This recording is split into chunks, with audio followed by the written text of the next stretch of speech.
MPPs will return to Queen's Park today after a lengthy 10-week break. Yeah, the Ford government has plenty on its plate as the legislature resumes. Bill 124, for example, will be repealed. That follows a ruling by Ontario's top court last week that it was ultimately unconstitutional. The province also plans to reverse its decision on dissolving Peel Region. That was met with fierce resistance from almost everyone in Brampton. And the PC party's planned Get It Done omnibus bill would prevent any future governments from enacting tolls on highways, streamlining approvals for major infrastructure projects, and also making license plate renewals automatic. So CP24's Kayla Williams joins us live now from inside the provincial legislature with more on what we can expect. And the agenda is packed today, Kayla. Yeah, it certainly is. And folks are slowly starting to make their way into Queen's Park. As you noted, quite the lengthy break here for legislature, 10 weeks, but now they are officially back and will be sitting later this morning. And for more on this, I have Green Party leader Mike Schreiner joining us live on CP24. Thank you for your time. And so want to get your thoughts on, after this lengthy break, what we can expect today.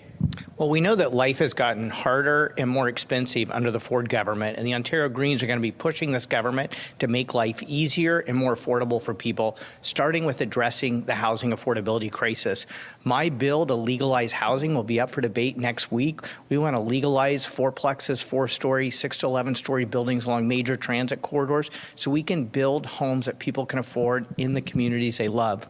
We're also going to push this government to address the healthcare crisis. I mean, it is unacceptable the long wait times people are experiencing in emergency departments, lack of access to primary care providers, lack of home care access. We need a government that's not going to have Ontario last when it comes to per capita funding for healthcare, but actually invest in the people who care for us so our family members can get access to that care.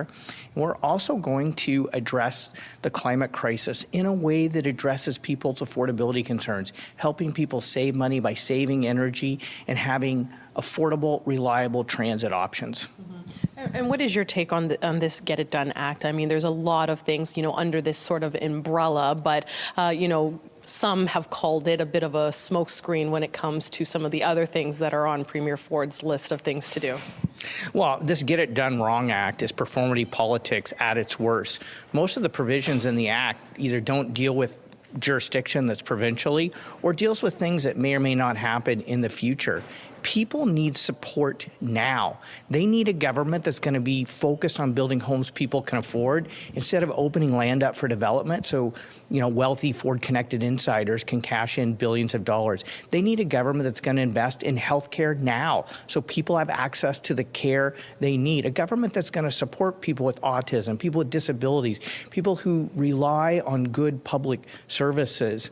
Instead, this government puts forward a performative bill to distract from their failure in housing and healthcare and are talking about things that don't even apply to what people are experiencing right now. As far as the Green Party goes, a bit of an exciting day for you all.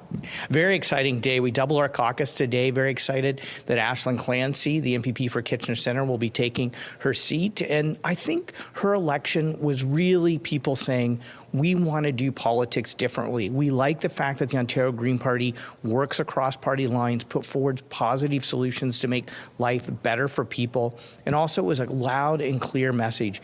We have to address the housing affordability crisis. We need to build homes people can afford in the communities they love. And we need to make sure we have investments to address poverty, mental health, addictions, and homelessness. Okay, we'll have to leave it there. I'm sure this is going to be a very busy day for you. We appreciate your time. Green Party leader Mike Schreiner for us live on CP24. Nick and Jen, I'll hand it back over to you. Okay, appreciate that conversation. Kayla Williams at Queen's Park this morning. Kayla, thanks.